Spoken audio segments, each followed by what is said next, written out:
22장 12절 말씀 우리 다 같이 한 목소리로 읽겠습니다. 여호와의 눈은 지식 있는 사람을 지키시나 사악한 사람의 말은 패하게 하시느니라. 아멘. 이제 잠언 말씀을 계속 이제 전하면서 이제 오해 안 할 이제 시간이 되고 있는 것 같아요. 만약에 이제 띄엄띄엄 말씀을 전하다 보면은 언제든지 오해할 수 있어요. 그러니까 성경의 베이스, 성경의 상식, 성경이 가지고 있는 이제 기저에 깔려 있는 하나님의 어떤 기본적인 지식과 지혜를 바라보는 관점, 이런 부분들이 이제 차차차차 이제 쌓이셔서 잠언 설교하기가 이제 점점 쉬워지는 때가 이제 저한테도 오고 있습니다. 여호와의 눈은 지식 있는 사람을 지키시나, 이게 성경 안 읽다가 갑자기 어느 날 하루아침에 탁 잠언 탁 읽어버리면요 오해가 대번됩니다. 하나님도 똑똑한 사람 좋아하는구나, 공부 많이 한 사람, 가방끈 긴 사람 좋아하시는구나. 절대 그런 구절이 아니다라는 거는 말씀을 꾸준하게 듣고 계신 분들은 아실 거예요.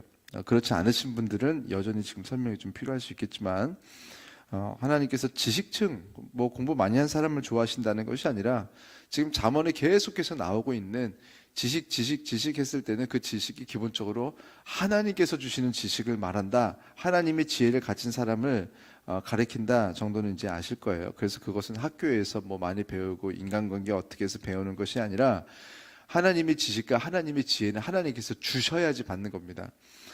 그래서 우리가 뭐 어제도 말씀드렸지만 솔로몬이 공부를 쭉 하면서 지혜가 쌓여 왔으면 구할 필요가 없는데, 솔로몬이 어느 한날 왕이 되고 가장 최고급 그런 학문을 배우고 있었음에도 불구하고 주여 종은 작은 아이라 선악간에 출입할 줄 알지 못하오니 주의 백성을 재판할 수 있는 듣는 마음을 주옵소서라고 기도했는데, 네가 지혜를 구하였으니 내가 너에게 지혜를 주고, 지혜가 하루 아침에 들어온 거예요. 사실은요, 뭔가 많은 준비를 통해서 지혜가 들어온 것이 아니라 하나님께서 주어야겠다 하면은 그날부터 지혜가 들어오는 거예요. 하나님께서 주시고 그리고 어느 날 가져가시면 없어지는 것이 또 지혜입니다. 그래서 그것이 이제 마태복음에서도 이렇게 좋은 밭 비유하면서 가시밭길, 돌짝밭길 뭐 이렇게 쭉 나오면서 좋은 밭이 되어야 되는데, 좋은 밭이 무엇이냐라고 하면서 나온 것이 무엇이냐면 너희가 착하고 좋은 마음으로 말씀을 듣고 인내로 지켜 결실하는 것이 좋은 밭이다라고 나와요. 그러면서 있는 자는 더 얻겠고 없는 자는 있는 줄로 아는 것까지도 빼앗기리라 이렇게 나오는데, 거기에서 갑자기 그 목적어가 갑자기 상실이 탁 돼버리면 도대체 뭘 얻고 뭘 빼앗긴다는 거야 라고 하는데, 그것이 이제 understanding이라고 해서 통찰력, 이해력, 들었을 때 알아지는 지혜를 말하는 것입니다. 그래서 하나님께서 말씀하셔도, 아무리 말씀하셔도 모르는 사람은 그냥 죽었다 깨나도 모르고, 그리고 하나님께서 알게 하시고 싶으시면은 말씀을 읽을 때 자꾸 알아지게 하는 거예요. 그거는 기본적으로 뭐 많이 책을 읽어서 되는 것이 아닙니다. 하나님의 지혜, 하나님의 지식을 하나님께서 주신다고 했는데, 자, 이 부분은 이제까지 제가 한 20번은 말씀드렸을 거예요. 그래서 이거는 너무 편안하게 이제 지금 아실 때가 됐고, 근데 오늘 말씀에서 좀 우리가 특이할 만한, 좀 알만한 부분이 있는데, 그게 뭐냐면은, 자, 하나님께서 지식을 주시는 사람이 있는데, 그 하나님께서 지식을 주신 사람을 오늘 성경에 보니까 지키신대요. 그리고 사악한 사람의 말은 패하게 하신대요. 자, 잘 보세요. 지식 있는 사람이 지식 때문에 이기고, 사악한 사람의 말은 말이 사악해서 악해서 패한다가 아니에요. 하나님께서 지식 있는 사람을 지키셔서 그 사람이 지켜지는 것이고, 사악한 사람이 지는 이유는 그 입술이 악하다고 지는 게 아닙니다. 입술이 악한 사람들 중에서 이기는 사람 엄청 많아요. 우리가 세상을 보면은, 야, 이 사람은 너무 악하다, 진짜 악하다, 정말 못됐다 싶은 사람이 있어요. 그런데 그 사람들이 또 잘 돼요.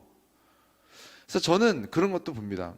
악한 사람들이 잘 돼야 되는 때가 있어요. 지금 이제 성경에도 보면 이스라엘 백성들이 뭐 아무것도 없었을 때 이제 죄짓고 타락하고 악하게 막 하나님의 심판 가운데 있었을 때 막 울어요. 하나님 도와주세요. 하나님이 그러면 또 용서해줘요. 그럼 또 잘 돼요. 어제 설교죠. 그러면 또 교만해져요. 그러면은 하나님이 또 치세요. 그러면 이 사람들이 또 울어요. 도와달라고 그래요. 그럼 또 용서해 주세요. 이게 반복된다고 했는데 하나님께서 지식 있는 사람들을 지키시고 사악한 사람들을 패하게 하셔야 되는데 하나님께서 그렇게 안 하실 때가 있어요. 기본적으로 언제냐면은 이스라엘 백성들이 지금 악해지고 교만해지잖아요. 그러면 지금 이미 심판당해야 되는 사람들이 있어요. 아수르 같은 경우 성경에 바벨론 뭐 지금 거기에 대해서 그렇게 나옵니다. 이 사람들이 이스라엘을 악하게 하고 나쁘게 하고 고통을 주는 도구로 쓰임 받아요. 그러면 이 사람들이 이스라엘에게 나쁜 짓을 해요. 자, 그때는 어떻게 되냐면은 악한 사람들이 승리합니다. 악한 사람들이 잘 돼요. 그렇게 해서 하나님의 백성들, 결국엔 돌이켜야 되는 하나님의 백성들이 고통을 당하고 이 사람들이 변화되고 울도록 내버려둬요. 나쁜 짓을 하도록. 성경이 그렇게 나와요.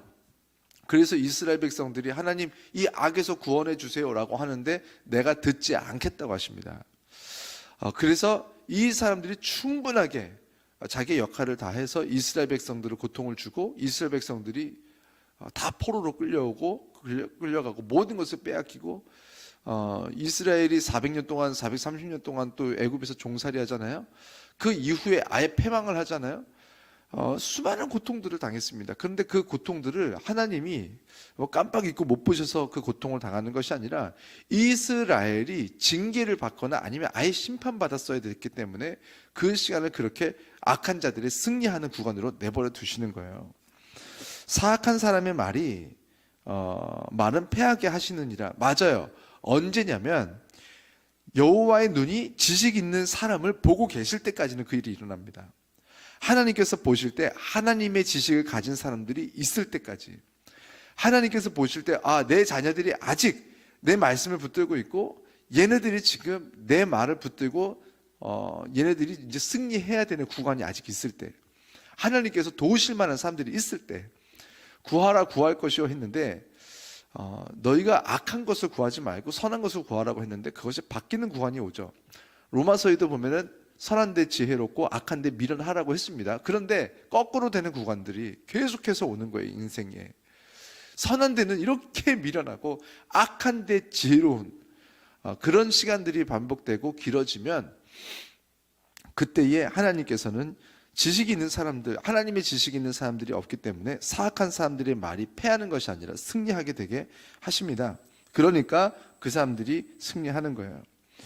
하나님께서 이기게 하고 싶은 사람이 따로 있어요. 다윗과 골리앗의 싸움은요, 그 잘못 우리가 이해하면 하나님은 모든 종류의 작은 자가 모든 종류의 큰 자를 이기게 하고 싶으시는구나. 그리고 교회들마다 좀 많이 오해하면서 가끔 좀 젊은 목사님들 중에서 잘못 전하는 경우가 뭐냐면은 하나님은 그냥 가난한 자의 하나님 이렇게 해서 물질적으로 돈이 없는 사람을 하나님이 좋아하시는 것처럼 과부와 고아의 하나님, 뭔가 집안이 잘 안 된 사람들을 그냥 좋아하신다 이렇게 오해하는 경우, 그래서 그런 식으로 복음을 전하는 분들 제가 종종 봤어요. 그래서 이게 참 가르쳐 주자니 또 네가 뭔데 가르치냐고 할 것 같고, 그래서 참 안타까운 경우가 있는데 성경에서는요 하나님의 기준은 항상 그랬습니다.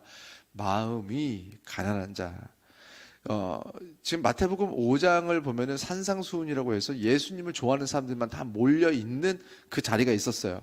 그래서 그곳에서 8복을 가르치시죠. 8가지 복, 누가 어떤 복을 받는지. 근데 거기에서도 애통하는 자 했더니 그냥 덮어놓고 우울증에 빠진 사람들을 하나님께서 좋아하시고, 그냥 가난하고 못 먹고 못 살면 좋아하는 사람을 좋아하시는 줄 알았는데, 마음이 가난한 자, 마음이 정결한 자, 애통한 자는요 그냥 애통하는 게 아니었어요. 자기의 죄 때문에 애통하는 사람들이었어요.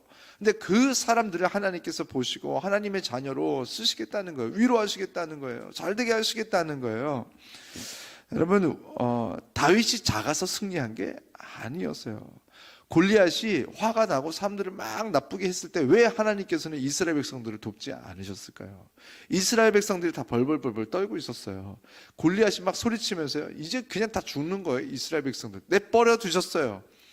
그런데도 불구하고 그때 당시에 이 다윗이 왔는데 작은 아이라고 했단 말이에요. 그래서 이 투구를 이제 왕의 투구를 씌워줬는데도 이게 무겁고 불편해서 싸움을 못 하겠는 거예요. 싸움의 경험도 없고 모든 종류의 힘없는 사람을 좋아하는 것이 아니라 그때 당시 다윗이 본 골리앗은 그랬습니다.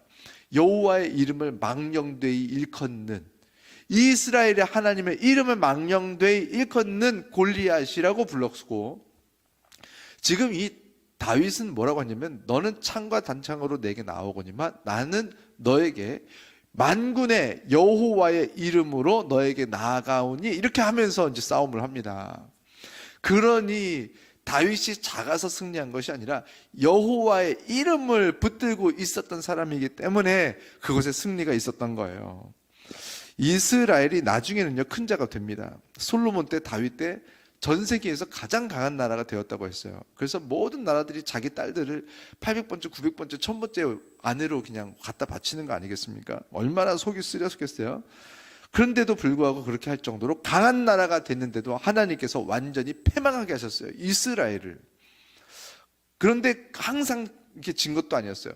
그때 막 승리하게 하셔서 이렇게 큰 나라가 됐는데 가장 큰 나라가 됐을 때 가장 큰 나라를 싫어하시는 것이 아니라 이제 다시 하나님을 떠나고 하나님의 지식이 떠나고 하나님의 지혜를 떠나고 이제 그냥 모든 다른 나라들이 말하는 대로 지혜자들이 말하는 대로 그렇게 모든 우상들을 받아들이고 우상을 위한 산당을 짓고 거기서 예배를 합니다. 솔로몬이.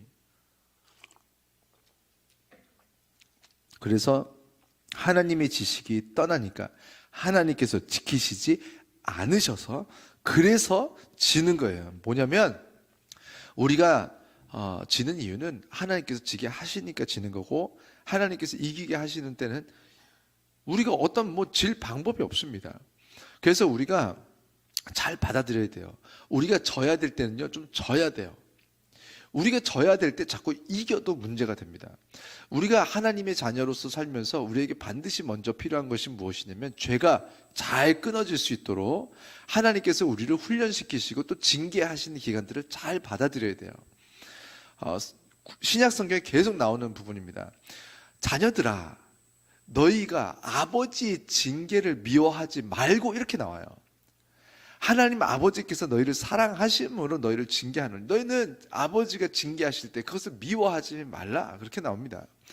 하나님께서 우리에게 징계를 주셔야 되는 때가 있어요. 그 아직 우리가 죄가 막 남아있는 경우 하나님의 지식이 아니라 세상에서 예전에 우리의 아버지였던 사단 우리의 아빠였던 마귀가 남겨준 그 유산 그 상식 우리가 이것이 잘못된지도 모르고 하고 있는 잘못된 것들이 굉장히 많아요.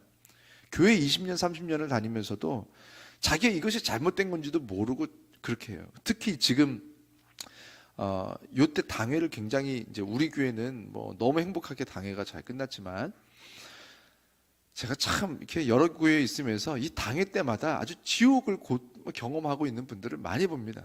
이 직분 때문에. 내가 됐어야 되는데 안 됐다는 거예요. 그래서 특히 이제 집사님, 권사님까지는 버텨요. 그런데 이제 장로가 될 줄 알았는데 그리고 기대했는데 안 됐어. 그러면요 하여간 이 마귀 역사가 난리가 아니에요. 그러면 이제 한 6개월은 시험 든 상태에서 그렇게 보내는 분들을 제가 수도 없이 봤습니다. 그래서 저는 나중에 우리 성도님들하고 한번 나누겠지만 저는 할 수만 있으면 하나님께서 억지로 주시는 경우가 아니라면 저는 기본적으로 저희 교회는 최선을 다해서 마지막 순간까지 장로를 안 세우려고 그래요. 정말 이건 하나님께서 아실 겁니다. 지금 원래 장로 제도가요 이게 목사들을 말하는 거였어요. 지금 바울이 자신을 장로라고 했고 집사도 목사를 말하는 겁니다. 그런데 지금 우리나라가 이 양반 제도 때문에 1900년도 말 초 1800년도 후반에 이렇게 왔더니 양반들이랑 상놈들이 같이 예배를 드리는 걸 못 견디겠는 거예요. 양반들이 그렇게 하면서 남자 여자도 따로 예배를 드려야 되겠고 근데 이게 남자 양반들을 교회에 오게 하려다 보니까 이 상놈으로부터의 분리 그리고 여성으로부터의 분리 이거를 너무너무 간절하게 원하면서 그때 잘못했던 것들 중에 하나가 이렇게 직분을 주는데 이렇게 양반들에게 직분을 주면서 지금 뭔가 이렇게 윗사람으로 되는 그 당시 우리 계급 제도를 그대로 이어받은 것 같은 모양이 되게 한 것이 바로 이 사실은 집사권사 장로제도요. 전 세계에 없습니다. 전 세계에. 미국 같은 경우 저도 UMC에서 목사 안수 제가 파송 앞두고 있었고 모든 뭐 과정 다 통과했고 제 동생은 UMC에서 지금 목회 하고 있었고 그런데 거기서 뭐가 있냐면 엘더 패스터가 되겠냐 디콘 패스터가 되겠냐 해가지고 두 가지 트랙이 있어서 목사 안수를 받는 과정에서 그 슈퍼인텐던트라고 있는데 그 커뮤니티에서 그 감리사님하고 정해야 됩니다. 장로 목사가 될 거냐, 집사 목사가 될 거냐. 그래서 장로 목사가 되는 분들은 이 설교 위주로 그리고 성례전을 베풀 수가 있고, 집사 목사님들은 교회 행정과 관리 그리고 이런 교육 이런 부분들을 총괄을 해서 하시는 분들을 집사 목사라고 해서 신학교를 나와야 신학교 나오고 목사 안수를 받는데 집사 목사로서 장로 목사로서 안수를 받아요. 근데 전 세계에 없는 사실은 신분제도 같이 좀 이상하게 변질이 됐죠. 그래서 저는 감리교 다 좋은데 사실은 그 감리교를 처음 세우신 그 분으로 우리는 존 웨슬리 목사님을 말해요. 제가 박사 전공이 존 웨슬리입니다. 웨슬리가 지금 이제 영국 사람이죠. 그래서 미국의 선교사로 와서 미국의 교회가 막 커지고 거기에서 그 밑에 있었던 배우던 분 중에 한 분이 에즈베리 목사님이었고, 근데 이분이 감독 제도를 원했는데 존 웨슬리 목사님이 끝까지 반대하다가 이게 갈라진 것이 이 감독 제도예요. 그래서 웨슬리는 감독 제도를 에즈베리가 만들면서부터 관계를 끊었습니다, 사실은. 그래서 사실 우리가 존 웨슬리가 우리의 뿌리니 하려면요, 사실 이 감독 제도 지금 이것도 지금 성경에 이게 완전 다른 거예요. 성경에 말하는 감독이 있어요. 그러나 지금 이 감독이 웨슬리가 말했던 그 감독도 아니고 바울이 말했던 감독도 아니에요. 그래서 저는 이제 그런 데에서 좀 이렇게 이런 직분지에서 최대한 이렇게 떠나게 하려다 보니까 아마 앞으로 큰 문제가 없을 거예요. 그런데 많은 교회들이 지금 이때에 굉장히 고통을 당하고 있습니다. 그러면서 교회가요 한동안 두세 달 동안 은혜가 없어요. 막 불만, 불평, 막 이것들이 그냥 속해가면 계속 그렇게. 남성교회 가면 계속 이런 얘기들이 오고 가면서 적지고 원수가 되고, 장로 된 분이 이제 장로 떨어진 분은 괜히 싫은 거예요. 싫고, 담임 목사도 싫고, 이제 이러면서, 많은 사단 역사를 보게 되는데, 이렇게 하나님께서 그냥 그걸 두시는 거예요. 망해야 되는 교회, 안 돼야 되는 교회가 있어요. 혼나야 되는 교회가 있어요. 그래서 이 혼내실 때 잘 혼나지면요, 그러면요 다시 정결하게 되고 다시 하나님께서 쓰시는 교회가 됩니다. 근데 하나님께서 아무리 혼을 내도 그냥 맨날 울면서 혼나는 게 끝나기만을 바라는 거예요. 하나님 그만요. 우리가 뭘 그렇게 잘못했습니까? 맞아요, 모르죠. 하나님의 지식이 떠났으니까. 그러니까 하나님의 지혜가 없으니까 뭘 잘못했는지를 죽었다 깨라도 모를 거예요. 그렇게 30년 40년 50년 사시다가 그렇게 돌아가세요. 많이 봤습니다. 너무 오랫동안 그냥 제 평생에 본 거예요. 야, 이게 교회에서 버틴다고 되는 게 아니구나. 교회에서 예배 때 그냥 앉아 있는다고 되는 게 아니구나. 진짜 하나님의 말씀으로 듣는 그 귀가 열려 있어야 되는구나. 그래서 우리가 사모해야 될 것이, 하나님 장로 되게 해주세요. 장로 되게 해주세요. 하나님 왜 안 되게 해주십니까? 이런 기도할 때가 아니고, 하나님 아버지의 지식을 저에게 좀 주세요. 아버지의 지혜를 저에게 좀 주세요. 제가 교회 오래 다녔으면서 이제 내가 교회 오래 다녀보니 내가 볼 때, 내가 경험했을 때 이러면서 내 지식과 내 경험이 주인이 되고 왕이 되고 하나님이 되는 그때를 빨리 거기서 도망쳐야 되거든요. 내가 해봤는데 이런 것들. 그래서 하나님께서 우리에게 징계를 이제 막 두실 때 겸손하게 우리가 구해야 될 것은, 하나님 빨리 끝나게 해주세요. 이 고난 끝나게 해주세요가 아닙니다. 이 고난이 끝나면요 더 큰 고난이 기다리고 있습니다. 왜냐하면 우리 죄가 끊어지지 않았고 우리가 정결해지지 않았고 우리는 여전히 악하고 사단의 행동을 여전히 교회 안에서도 하게 되기 때문입니다. 그래서 우리가 하나님께서 주신 말씀, pure heart, 하나님의 마음. 그래서 무엇을 보더라도 하나님의 마음, 순수하고 순전한 마음으로 상황을 보고 하나님의 마음, 그것도 오해하면 안 돼요. 사람의 순전함, 사람의 깨끗함, 사람의 착함 가지고 절대 교회 안에서 신앙생활이 안 됩니다. 그걸로 넘어져요. 우리가 이제 하나님을 알지 못하는데 우리보다 훨씬 더 착한 사람들이 이제 앞으로 교회 많이 올 거예요. 교회 전도가 돼서 왔는데 생전 처음 교회 다닌대요. 그런데 아무리 앞으로 보고 뒤로 보고 옆으로 봐도 나보다 나아. 아, 목사인데 제가 평생에 신앙생활 했는데 저보다 훨씬 기본적으로 사람 자체가 착한 사람들이 또 있어요. 그거 신기해요. 야, 어떻게 저러지? 야, 기본적으로 저 집안은 다 저러나? 보면요, 진짜 그래요. 집안에서 그냥 집안 자체가 착해요. 그래서 예수님 안 믿어요. 절을 가도 어디를 가도 하여간 이 사람이 제일 착한 사람이 있어요. 근데 그 착함으로 절대로 안 됩니다. 그 안에 어떤 생명도 살아나지 않습니다. 그냥 착할 뿐이에요. 착해서 본인은 조금 덜, 뭐냐면 하나님의 형상이 좀 덜 깨져 있는 건 맞아요. 근데 그것도 위험해요. 뭐냐면 사단 역사가 그 안에 있는데 그거를 해결할 방법이 없습니다. 왜냐면 세상도 알고 자기도 알아요. 내가 니들보단 좀 착해. 내가 너네들보단 좀 나아. 그러다 보니까 누가 무슨 말을 해줘도요, 안 들어요. 착하게 잘 듣습니다. 아, 그래요. 아, 고마워요. 아, 고맙습니다, 언니. 아, 그래요. 제가 이렇게 다 했는데 자기 마음에 알아요. 야, 내가 니보단 나아. 다 알아요. 우리도 그렇잖아요. 우리도 뭐 TV 보면서 나쁜 사람들 나오면 내가 저 사람들보단 낫지. 그걸 가지고 살잖아요. 그 사람들도 똑같아요. 기본적으로 착하긴 해. 그런데 내가 니들보단 나아서 변화가 안 돼요. 하나님의 말씀이 들어와도 간절하지가 않아요. 갈급하지가 않아요. 그러다 보니까 30년, 40년을 교회 다녀도 진짜 안 바뀌어요. 하나도 안 바뀌어요. 처음에 착한 그 모습 그대로 거기까지. 그런데 진짜 하나님을 만난 사람들이 무엇을 경험하게 되냐면 하나님의 착함을 경험하게 되는 거예요. 하나님의 선함을 경험하게 되는 거예요. 우리는요, 무엇이 사랑인지도 잘 몰라요. 애기들의 사랑은요, 제가 애들 키워보니까 마이쮸 주고 뭐 이렇게 뭐 달콤한 거 입에 손에 이렇게 쥐어주고 입에 넣어줘야 사랑이에요. 그리고 지들이 좋아한다는 예쁜 옷, 그것 좀 사주면요, 사랑이래요. 근데 이 아이들은요, 진짜 사랑을 몰라요. 그러다가 이제 어떤 이제 사춘기 되면서 어떤 오빠 보면서 가슴이 콩닥콩닥, 이게 사랑이야. 이게 사랑이야. 근데요, 30대 사랑이 또 다르고요. 40대, 50대 사랑이 또 다르고, 70대 또 달라요. 그럼 우리는 도대체 언제쯤 사랑을 알까요? 우리는요, 사랑 하나도 온전한 사랑을 알지 못해요. 그래서 성경에서 하나님께서 내가 사랑이라고 말했단 말이에요. 나는 사랑이다. 그러면 하나님이 말씀하신 그 사랑이 무엇인지를 봐야 되는 거예요.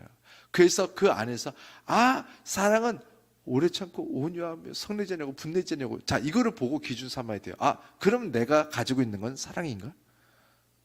이건 틀리네. 그럼 난 이건 사랑이 아니구나. 내가 그럼 사랑하려면 어떻게 되는가? 그거를 하나님께 물어보고 그 지식과 지혜를 배워야 됩니다. 그래서 하나님께서 지키고 싶어 하시는 지식 있는 사람이 우리가 되어야 할 줄 믿습니다. 사악한 사람의 말은 패한다. 하나님이 패하게 하고 싶으신 때가 있기 때문에 그래요. 하나님은 기본적으로 사악한 사람은 패하게 하고 싶어 하세요. 그러나 우리가 그렇게 기도하지 않습니까? 하나님, 세상이 좀 정상이 되게 해주세요. 세상에 다 이상하게 꼬여서 돌아가고 있는데 악한 자들이 승리하는 세상. 그러면요, 방법이 있습니다. 그건 뭐냐면 여호와의 눈에 지식 있는 사람이 빨리 되는 것입니다. 우리가 빨리 여호와의 눈에 지식 있는 사람이 되면 하나님께서 이제 지식 있는 사람들을 지키기 시작하시고 사악한 사람의 말을 패하게 하실 것이기 때문입니다. 그 여기에서 연장선이 뭐냐면 13절이에요. 안 이어지는 것 같은데 13절이 뭐냐면 게으른 자, 우리 한 목소리로 읽겠습니다. 게으른 자는 말하기를 사자가 밖에 있은즉 내가 나가면 거리에서 찢기겠다 하느니라. 이게 연결이 안 되는 것 같죠? 아닙니다. 뭐냐면 사자가 밖에 있은즉 내가 나가면 거리에서 찢기겠다. 맞는 말이죠. 사자가 밖에 있어요? 그러면 나가면 거리에서 죽죠. 어쩌면 지혜로운 걸 수 있어요. 그런데 이 사람에 대해서 하나님은 기본적으로 뭐라고 말씀하고 계시냐면 이 사람의 상황은 게으른 자인 거예요. 게으른 자가 말하기를 사자가 밖에 있은즉, 이 말이 뭐냐면 밖에 나가서 일을 해야 되는데 이유를 찾고 싶어하는 사람이 있다는 거예요. 안 할 이유, 멈출 이유, 못 나갈 이유, 오늘 누워있을 이유, 게으르게 보낼 이유, 늘 그 이유를 누가 찾는다? 게으른 자는요, 안 할 이유를 늘 찾는다는 거예요. 지금 뭐냐면 하나님께서 주시는 지식, 그 지식, 성경에서 말하는 지식과 지혜, 그 하나님의 말씀을 자꾸 가까이 하려고 해야 돼요. 그래서 제가 지난주에도 성경 읽어야 된다, 성경을 읽어야 된다. 2023년은 우리 파더스 교회는 성경 읽는 한 해가 될 것입니다. 그런데 이 하나님의 말씀을 가까이 하고 성경을 읽어야 되는데, 게으른 자는 말하기를 이만저만 세상이 이래서 저래서 이만저만 해서 내가 성경을 못 읽었어요, 그래서 거기서 찍힐 때는 못해요. 그게 하나님께서 말씀하실 때 너가 밖에 사자가 있어서 못 나가는 게 아니라 네가 게으른 자이기 때문에 너는 계속해서 못 나간다. 그래서 하나님은 아신다는 거예요. 최선을 다해서 성경을 읽으려고 하지만 도저히 상황이 안 되는 사람이 있어요, 진짜로. 그런데 하나님의 평가가 게으른 사람이 아니라 성실한 사람, 최선을 다한 사람, 그러나 사정이 여의치 않은 사람으로 하나님께서 평가하는 사람이 있고, 정말 성실하게 하는 사람이 따로 있고, 그래서 우리가 하나님 눈에 볼 때, 하나님께서 우리 사정을 보실 때, 아, 너가 정말 게으른 사람인지 성실한 사람인지 우리가 물어봐야 된다는 것입니다. 하나님, 내가 하나님의 말씀을 아는데 성실합니까? 하나님의 말씀을 읽으려고 가까이 하는데 게으른 자입니까? 말씀해 주세요. 그리고 물어보고 우리가 성실하게, 직장 생활도 성실히, 사회생활 모든 곳에서, 친구 관계에서도 모든 곳에서 다 성실해야겠지만 가장 성실해야 되는 것 중에 1번이 하나님의 지식을 가까이 하는 것입니다. 그래야 우리도 잘 되고 우리 옆에 있는 사람들도 잘 돼요. 우리가 하나님의 지식이 없고 사단의 지식이 있으면요, 사람들이 우리를 만나면 만날수록 우리를 통해서 사단의 지식을 배워가서 다 같이 망합니다. 그래서 집안이 망하는 거예요. 보통은요, 이게 한 명만 정신을 바짝 차리고 있어도 하나님께서 그 사람을 통해서 하나님의 지식을 흘려내시거든요. 그래서 대대손손 가면서 계속 그 집안이 잘 되는 거예요. 그래서 우리 성도님들은 이미 잘 되는 그 출발점에 우리가 서서 하나님의 말씀을 가까이 하고 있는 것이 얼마나 참 복인지, 이것을요 우리 자녀들이 보게 될 것입니다. 그래서 하나님께서 오늘 말씀하신 지키시는 가정, 지키시는 성도, 지키시는 인생을 사는 것을 우리 주변도, 우리의 나중에 자녀들도, 우리 주변 사람들, 이웃들이 보게 하셔서 우리의 삶을 통해서, 인생을 통해서 복음이 증거되게 하시는 여러분과 제가 되기를 주의 이름으로 축원합니다. 기도하겠습니다.